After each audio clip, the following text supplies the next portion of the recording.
Welcome back to Spencer FYI, and we're going to talk about elder abuse today, which probably is not a topic people really want to talk about, but it's a very important one. Definitely. What is elder abuse? Elder abuse is actually and it refers to an intentional or neglectful act by a caregiver or maybe a trusted family member that could lead to some type of neglect or harm to a vulnerable adult. So it usually involves a caregiver or like a family member that is a perpetrator. Okay. What are maybe some warning signs for folks out there? Well, Isolation is a big one. If you see an elderly person isolating themselves. people with dementia seem to be at a high risk. Women, older adults are definitely the high risk.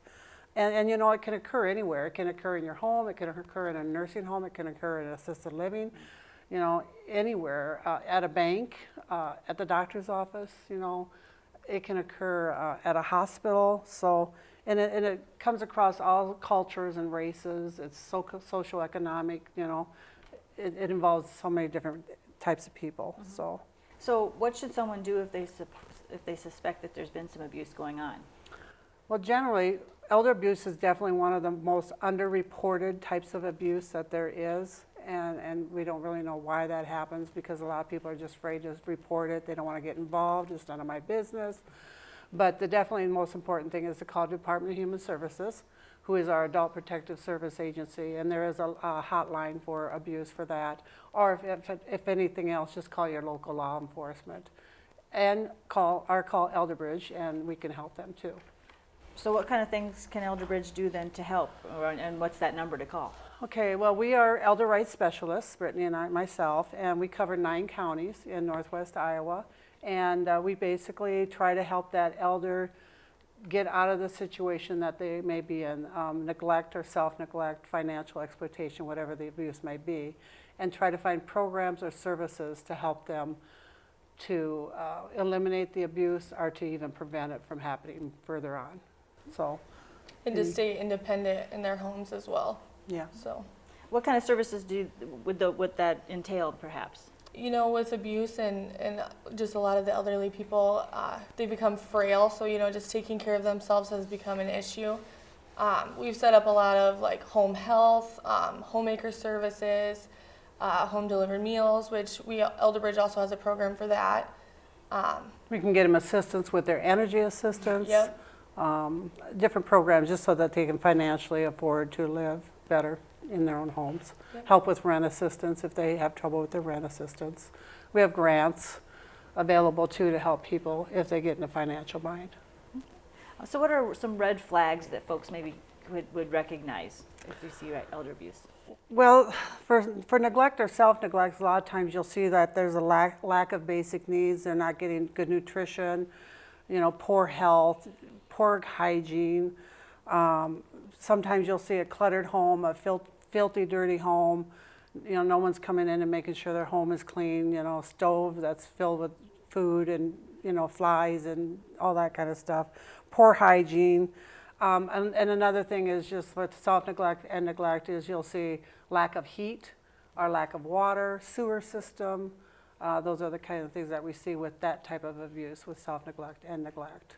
The other types of abuse we have is financial abuse or exploitation. That's usually when power of attorneys or caregivers of the elderly have taken control of their funds and they're not helping the elder with their needs.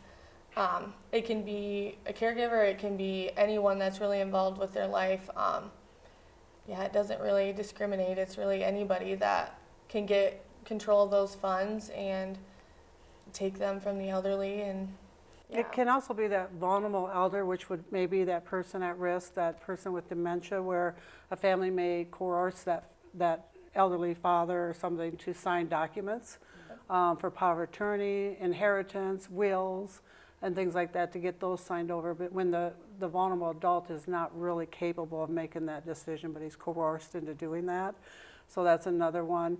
A lot of times we see just total control of their finances, and their basic needs are not being met, and you wonder why when they can afford it, but yet they don't have the money to do the certain things. Sometimes we'll see a lifeline get shut off, or all of a sudden they can't pay their rent. Okay, well, what's happening? You have this person controlling your finances. Why isn't this happening working for you? So there's also psychological and emotional abuse, which is also just basically talking people down, scolding them, yelling at them constantly. A lot of times you'll see people's changes in their behaviors. They become isolated. It could be someone that they don't ever get out of the house because, they're constantly ashamed and feel let down. It could be aggressive or demeaning or uncaring attitudes toward those people. So it's just they basically become isolated. And then the last type of abuse we have is this physical and sexual abuse. And again, that's just finding cuts and bruises and unexplained fractures, maybe some unexplained diseases, situations like that. And thankfully we haven't had to deal with that too much. Most of the cases of elder abuse we see are the number one is the neglect and self-neglect. And then also the financial exploitation is like the really one that we find the most, I guess. But a lot of self-neglect and neglect also. I suppose the hard part of that is you have to get involved, right? Yeah. I mean, if you see this happening, you need to do something about it. Oh, yeah. So yeah. how can we do that? Well, first of all, they can call Elderbridge Agency on Aging, and our 800 number is 1-800-243-0678, and that'll get us to our local Elderbridge office, and then they do an intake, find out what the situation is, and then that will be referred to either Brittany and I to go and try to help that person. Again, our program is voluntary. So if we go to that client or that person and we say, here's what we can do to help you, if they choose to not let us help them, we really can't do anything about it. We have to walk away with them, which is really difficult to do because there are things that we can do to help these people, and yet they don't want our help. So we can only try. And hopefully most people, they do agree and they do understand that, yeah, I could live a much better life. I want to stay in my home as long as I can, and if you can help me do that, then go for it. So then it's finding power of attorneys possibly, it's finding maybe changing their house, getting out of their house that may be condemnable, and then moving them into an apartment, low-income senior apartment, getting them heat assistance, getting them home-delivered meals, like we said, all the different services and programs that we can offer for them. Another big thing is just be aware that this abuse exists. And we kind of talked about how to spot it, what kind there is, and also just keeping in contact with the elderly population and just making sure they're taken care of. If you spot it, contact DHS or call the Elderbridge number, things like that. And be a volunteer. We've got so many programs out there that people could be volunteers for and be involved with the elderly people, like the Retired Senior Volunteer Program. Maybe go to your local senior center and be a volunteer there at the senior center, or home delivered meals. We're always looking for volunteers to take those meals to our shut-ins. And that's another one where we have contact with these elders, these vulnerable elders, and maybe dealing with some abusive situations so that you can report that. Yep. So just say hi when you're out on the street, right? Yeah. Or talk to them when they're in the grocery store, or help them load their groceries out to their car, whatever. And I see clients in our community that I've been working with, and I do see a lot of people helping them out, so which is great. Everybody sees them, knows that they need the help, and people are more than willing to help them out, I think. Yeah. Another thing that we've noticed too, a lot of the times we get these self-neglect referrals, and then once we get in there and we're just, we sit down, we speak with them, we kind of try and figure out what's going on, and we kind of know what we're in there for, but we find out that there's more neglect than what we initially thought. There's self-neglect. We find out that a family member has taken money from them or stolen, things like that. So it just kind of builds up, and there's usually a lot more going on, and nobody knows that until you kind of just sit down and really get to know what's actually happening. Yeah. Definitely, we always find more than one thing. Yes. It's always more than one thing, and it's a process. We can be in there with them for weeks and weeks at a time. It's not meant to be a long-term thing, so once we get things settled down and things in order and controlled, a lot of times we can refer them to case management, so that they have somebody that's constantly working with them through a long-term process for us. But we're only supposed to be in there for a short-term period, get the problem situated, fixed, and then refer them on to another type of program. So. And we know this doesn't happen just here in Spencer or in Clay County, so there is actually a day with World Elder Abuse Awareness Day is coming up here, and you guys have some activities that you're doing for that. Yeah, we do. Well, first of all, we're here today to talk to you on Talk of the Town, which is great. Thank you very much for doing that. Yeah.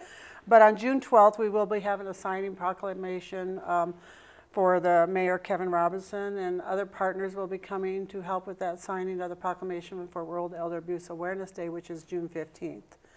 And then June 14th, we'll be at the YMCA, which will be a new adventure for us this year. Usually we're at the Hy-Vee. We usually talk to seniors, but we decided this year we should probably talk to other age groups of people about awareness, because it may be people our age group that are caring for grandparents or our parents or whatever. And so we thought that YMCA would be a good outlet for us for that. So we'll be there on Thursday, June 14th from 8 o'clock until 11. And then we're going to... We will be at Hy-Vee from 8 to 11 on Friday, June 15th, which is the actual World Elder Abuse Awareness Day. And then on the Thursday before, the same day as the YMCA, we're speaking at the Senior Center.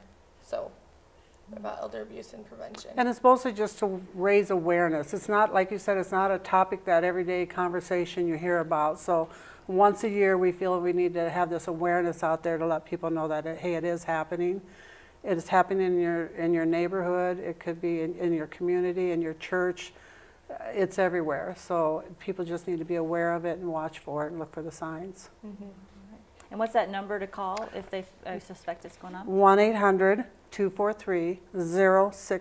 All right. And that will get you to the Elderbridge office and be passed on to us if we can help you. Sounds good. And that's whether you see someone that's your neighbor or someone at the grocery store, any of that kind of stuff, just... You know, even if you suspect it, it doesn't hurt to report it, because you never know. Maybe somebody else have reported it, you don't know, but at least do your part and just say, you know, I suspect this might be happening. I'd sure like to have somebody go check it out. And then we can certainly go and see if there is an issue or a concern. All right. Yeah. Anything else that you want to add that we haven't talked about? No, I think I just think people really need to know that it is happening. You know, people are just kind of blinded by it, I think. And, you know, until I got into this role as an elder rights specialist, I certainly did not realize that this kind of things were going on in our own communities. And there's a lot of people in our communities that are living without heat and water and living in filthy conditions and have dogs and cats that they don't want to depart with, you know. And so they tend to take care of their animals better than they take care of themselves. Right. And there's a lot of it out there. People just need to be aware of it. Yep. Watch for it. a lot of them are in, their family homes that they've grown up in, and as they age, they're not bringing in any more income. So, their house has really they just can't physically and financially take care of their home. And that's it's deteriorated over time, and they just continue to live there because they don't want to move, Yep. It's my home. Yeah. Yes, exactly. So we work really, really hard to get them in a better, safer environment, less maintenance, things like that, because that really helps the elderly. Our poor nutrition is another big one, Yep. where they just, as they age, they don't cook well for themselves. It's No. hard to eat alone. So the home delivered meals is a great service to provide for people that are struggling with that too. And transportation's an issue. Yeah. Luckily, quite a few of the elderly that we work with, they're willing to give up. They're driving, but even having a vehicle is money. It's maintenance, things like that. So transportation to go to the grocery store is a lot, and with financial issues, if they're exploited, they can't afford to do that, let alone go to a food drive or anything like that because of the lack of transportation. So it's just kind of like a spiral as we get in there and kind of notice those things. And thankfully with transportation, we do have a regional transit authority here. So, you know, that's another program we offer where they can get free transportation or low cost transportation for our elderlies. So we do have a good transportation system in Spencer and Dickinson County and most other counties. There is something to offer for transportation. So some of our referrals, I might want to talk a little bit about where our referrals come from. Department of Human Services, a lot of times will make referrals to us, our law enforcement agencies, doctors, health clinics, social workers. So those, we consider those banks, those are considered our partners and that we work with closely. Once we get that referral from those types of institutions, we keep in touch with them so that they can help us get through some things too. So, you know, we consider those kinds of folks our partners in crime, I guess you might say, to help us solve some of the cases that we're working with. As they say, it takes a village, and Yes. so Yes. let's make sure we're out there and checking on our neighbors. Yes, Yes, absolutely. definitely. All right, well, if folks want to check out and talk to you with more questions, you'll be around and available on Yep. the 14th and the 15th. So. Yeah, see us at Hy-Vee, get free coffee at Hy-Vee. All right. And we're giving away gift certificates. We got a table with all kinds of goodies on them, and yeah, we'll have goodies for everybody. So come and see us, either at the YMCA or Hy-Vee, Perfect. Thursday or Friday. Yep. All right, well, thanks for coming in. Thank you. Thanks for having us. We'll be back with more right after this.